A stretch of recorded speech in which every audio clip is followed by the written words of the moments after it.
pouvez pas juste penser que je distribuerai par Facebook. Vous devez vérifier que ça se distribue par Facebook. Vous devez vérifier que c'est un objet qui passe par Facebook.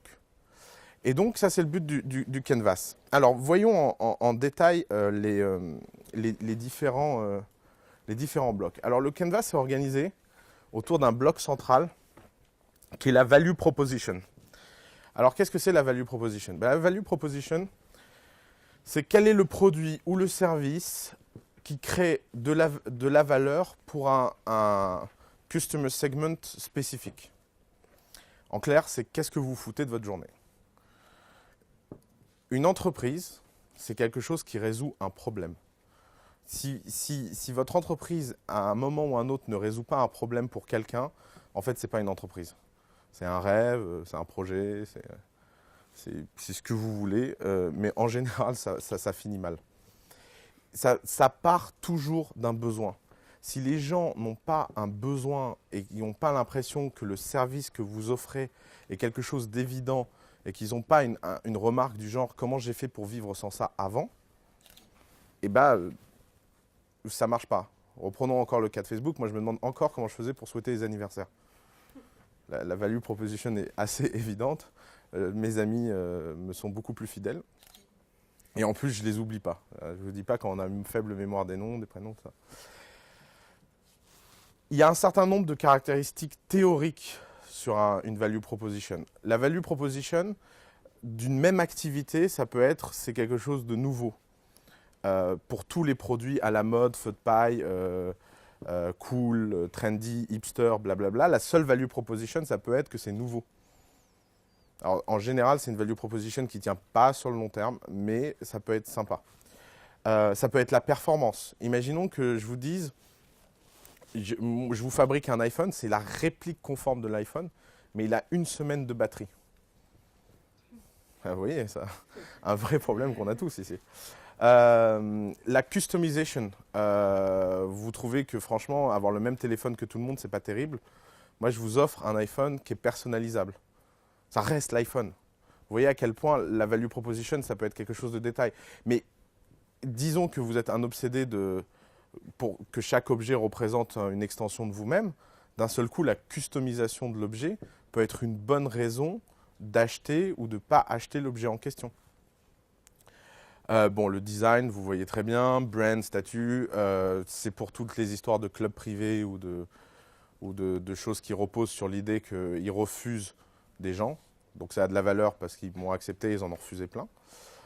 Pensez Harvard.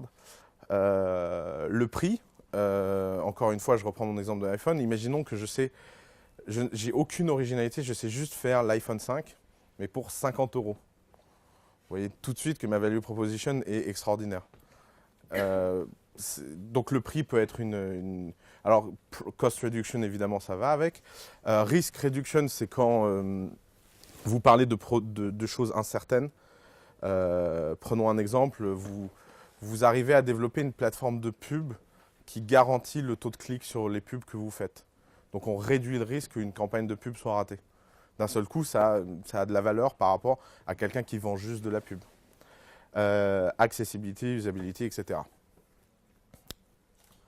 Une value proposition, c'est quelque chose qui tient en une ligne et que les gens comprennent en 30 secondes. Alors, il y a un petit piège. C'est impossible que la première semaine, ça se comprenne en une ligne et ça se comprenne en moins de 30 secondes. Et c'est ça l'intérêt du Canvas. Le Canvas, c'est un document qu'on met à jour tous les jours. Au début, votre value proposition, ça va être quelque chose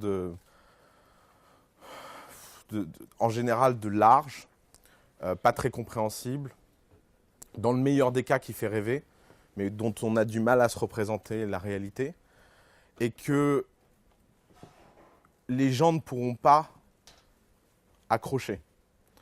Et si ça se passe bien, de semaine en semaine, en parlant du problème, vous allez pouvoir trouver une value proposition de plus en plus précise.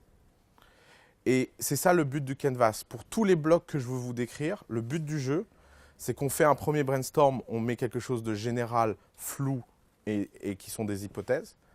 Et très rapidement, petit à petit, on transforme ça en quelque chose de plus en plus concret. Alors prenons un cas intéressant.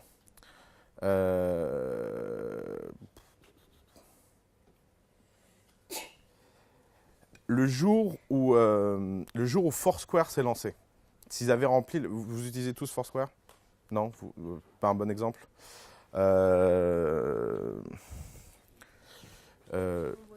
Vous voyez ce que c'est? On check-in dans des lieux. Le jour où Foursquare s'est lancé, s'ils avaient fait leur value proposition dans leur canvas, ils auraient écrit quelque chose comme service de géolocalisation sociale. Alors, service de géolocalisation sociale, ça veut tout dire et ça veut rien dire. Si je vous dis le but du jeu aujourd'hui, c'est de mettre au point un service de géolocalisation sociale et que je vous mets dans des groupes de 3, à mon avis, à la fin de la journée, on a tout et n'importe quoi. Mais il n'empêche que c'était leur value proposition. C'est un service de géolocalisation sociale. 3 semaines plus tard, après quelques itérations, quelques prototypes, leur value proposition, ça aurait été quelque chose du genre outil de géolocalisation sociale qui permet de déclarer à ses amis où on se trouve. Alors déjà, c'est plus fermé parce qu'on ne dit pas à des inconnus, on ne dit pas au monde, on dit à des amis. Et puis si vous regardez 5 ans plus tard la value proposition de Foursquare, en fait c'est un discovery engine. C'est quelque chose qui vous permet de découvrir des lieux. Mais avant d'arriver à cette fonction extrêmement précise, successful, qui fait aujourd'hui 90% de l'usage de Foursquare, c'est plus le check-in. D'ailleurs, le check-in a disparu, je ne sais pas si vous avez remarqué, mais pour les rares qui l'utilisent. Parce que ce n'était pas une value proposition assez forte de dire je suis là, machin. Les gens ont fini par se rendre compte que tout le monde n'en a rien à foutre de où vous étiez. C'est une grande découverte. C'est comme ça qu'on est passé de l'hypothèse au fait. Une autre, alors une boîte que vous ne connaîtrez pas du tout, mais moi qui me fascine, ça s'appelle Virol, V-I-R-O-O-L. C'est une boîte qui a comme value proposition la première semaine de révolutionner la distribution de vidéos en ligne. Notre but, c'est de faire qu'une vidéo devienne virale. 2e semaine. 3e semaine, alors en fait non, c'est 6e mois plutôt, mais 6e mois, c'est une interface de programmation qui permet à n'importe quel développeur d'avoir une map de prédiction de la viralité de la vidéo en ligne. Vous prenez une vidéo, vous la mettez dans le logiciel, les algorithmes y tournent, et ça vous donne un arbre des chemins par lesquels la viralité est la plus probable pour que la vidéo devienne virale. Et maintenant, ils sont capables de vous amener 1 million de vues sur votre vidéo, quelle que soit la qualité de la vidéo. Et en fonction de la qualité de la vidéo, sur les 1000 premières personnes de jugement, ils vous disent si c'est plus ou moins cher. Parce que plus la vidéo est pourrie, plus ça coûte cher de l'avoir à 1 million de vues. Vous voyez comment on est passé d'une value proposition qui veut juste rien dire, la vidéo en ligne, des trucs de grands visionnaires, à un truc extrêmement précis qui en fait, aujourd'hui, tout mec qui travaille dans une agence de pub a un intérêt certain de faire que la vidéo sur YouTube atteigne 1 million de vues en moins d'une semaine pour que son patron soit content.